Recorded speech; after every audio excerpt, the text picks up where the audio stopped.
मैं डॉक्टर हरिश्चंद्र, सहचारी हिंदी, राजकीय कन्या महाविद्यालय कोटपुतली।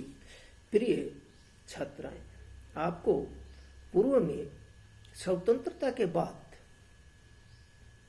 जो सत्ता का भोग करने लग जाता है वो क्या है कि उस जनता को क्या होता है, भूल जाता है। यही धूमिल जो पूर्व में पद्य है उसमें बताता है। अब है अगला जो पद्य है वो है, मगर तुम्हारे लिए कहा गया हर वाक्य एक धोखा है जो तुम्हें दल दल की ओर ले जाता है। लहलहाती हुई फसलें, बहती हुई नदियां, उड़ती हुई चिड़िया, ये सब सिर्फ तुम्हें गूंगा करने की चाल है। क्या तुमने कभी सोचा कि तुम्हारा वह जो बुरा हाल, इसकी वजह क्या है? इसकी वजह वह खेत है जो तुम्हारी भूख का दलाल है। आह, मैं समझता हूं कि यह एक ऐसा सत्य है जिसे स्वीकारते हुए हर आदमी झिझकता है, मगर तुम खुद सोचो कि डबरे में डूबता हुआ सूरज खेत की मेड़ पर खड़े आदमी को एक लंबी परछाई के अलावा और क्या दे सकता है। यहां पर देखिए, धूमिल प्रौढ़ शिक्षा शीर्षक जो कविता है उसमें सामान्य जनता की जो चुप रहने की मानसिकता जो है को मुंह खोलने की प्रेरणा प्रदान करता है कि जो सामान्य जनता है वो क्या करती है, चुप रहती है। उनकी जो मानसिकता है को मुंह खोलने की धूमिल क्या करता है, प्रेरणा देता है और कहता है कि प्रौढ़ को लक्ष्य कर कहता है कि स्वार्थी नेताओं के द्वारा भाषा की मन गढ़ंत छवि तुमको क्या करती है, भ्रम में बांधने रखने की गढ़ी गई है। क्यों? सच मानो मित्र, तुम्हारे लिए कहा गया वाक्य, मगर तुम्हारे लिए कहा गया हर वाक्य एक क्या है, छल है, कपट है, धोखा है। और उससे क्या होता है कि तुम्हें उस वाक्य से क्या करता है, छलता है और आपको धोखा देता है। और नेताओं द्वारा ऐसे नैतिकतापूर्ण एवं सरसब्ज बाग दिखाने वाली मीठे शब्दावली, क्योंकि व्यक्ति क्या करता है कि अपने जो मीठी शब्दावली से वो क्या करता है, तुम्हें उस दलदल में क्या कर देता है, दलदल की ओर, उस दलदल की ओर ले जाता है, उस दलदल मार्ग की ओर ले जाता है जिसकी ओर क्या है, वे तुम्हें प्रसन्न बनाए रखने के लिए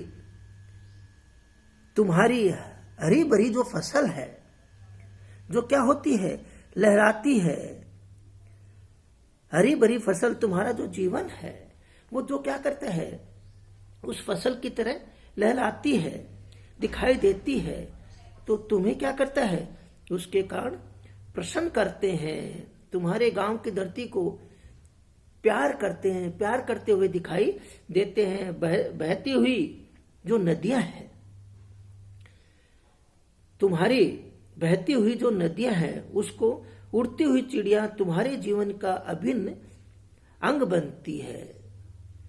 उनको देखकर तुम्हें कितनी प्रसन्न होते हैं। ये सब कथन तुम्हें क्या करते हैं, गूंगे बनाते हैं। ये सब सिर्फ तुम्हें क्या करते हैं, गूंगे बनाते हैं। उसकी जो चाल है उसको देखते हैं, उसे देखकर कितना ही प्रसन्न होते हैं। और ये सब कथन तुम्हें क्या करते हैं, गूंगा बनाते हैं। ये सब सिर्फ तुम्हें गूंगा करने की चाल है। ये केवल क्या है, तुम्हें मौन व्रत रखने का, गूंगा रखने की क्या है, एक चाल है।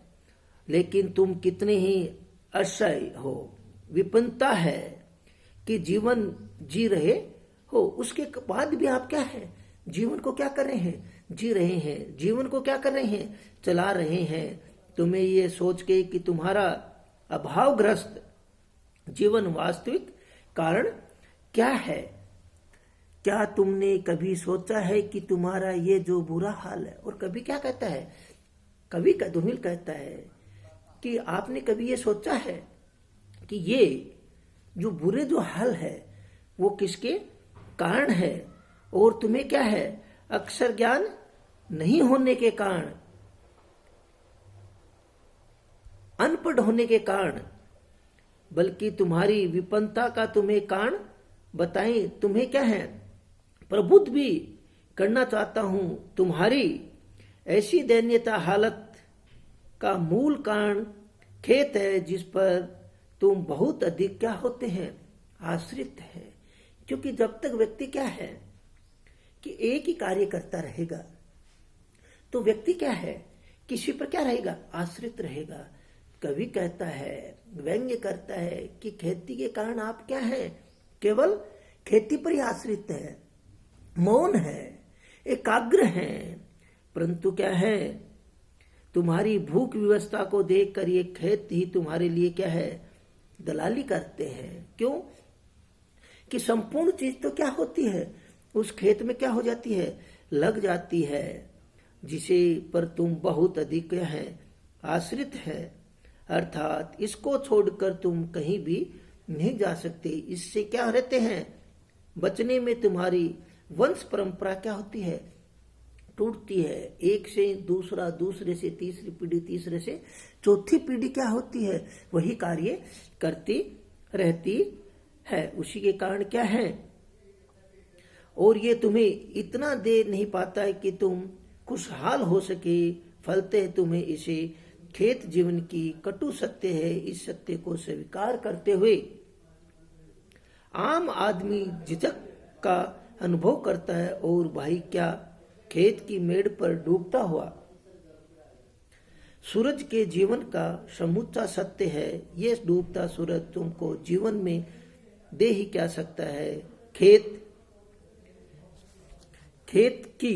खेत की मेड़ पर खड़े आदमी को एक लंबी परछाई, और क्या कहता है, खेत की मेड़ जो है, खेत का जो डोल जो है, वो क्या है, तुम्हें डूबता हुआ जो सूरज है उसकी क्या कर सकता है, लंबी परछाई दे सकता है। इसके अतिरिक्त वो और कुछ नहीं दे सकता। अतः सब बोध को क्या करते हैं, पहचानते हैं। और क्या कहता है कि खेत क्या है, कुछ भी नहीं देता है, वो तो केवल क्या है, डूबते हुए सूर्य की जो परछाई है आपकी, उसको केवल लंबा करता है। और एक पीढ़ी से दूसरी, दूसरी से तीसरी पीढ़ी क्या करती रहती है, उसमें लगी रहती है। और यहाँ पर क्या है कि लोकतंत्र में मंत्री, नेता, सेठ, साहूकार, प्रशासक आदि सभी भोले भोले जो कृषक है, खेती करने वाले जो हैं, उनको क्या करते हैं, लंबे लंबे भाषण देते हैं। लंबे लंबे भाषण देने से क्या है, बड़े बड़े क्या करते थे हैं, आश्वासन देते हैं। उस आश्वासन से ही वो क्या करते हैं, चलते रहते हैं। और उसी उनकी क्या है, जो चाल है, उसी में क्या हो जाते हैं, फंस जाते हैं। और उसी के कारण क्या है, वो जो नेता है, मंत्री है, सेठ है, साहूकार है, प्रशासक है, उनके स्वार्थ के कारण वो उसमें फंस जाते हैं। और उनका जो स्वार्थ है वो क्या हो जाता है, पूर्ण हो जाता है। और इस कृषि के कारण ही वो क्या है, निरीक्षक होते हैं। निरीक्षक होने के कारण क्या है, वो पढ़े लिखे नहीं होते हैं और अपनी जो बात है वो कह नहीं सकते। यही धूमिल उस प्रौढ़ शिक्षा के कार्यक्रम के माध्यम से व्यक्ति को क्या करता है, शिक्षित करता है। और इन व्यंग्यों को दूर करने के लिए, अलग करने के लिए उनको क्या करना चाहता है, साक्षर करना चाहता है। यही धूमिल की क्या है, एक प्रौढ़ शिक्षा के माध्यम से उनको आगे बढ़ना सिखाता है और उनको अनपढ़ से साक्षर बनाना चाहता है। जय हिंद, जय भारत।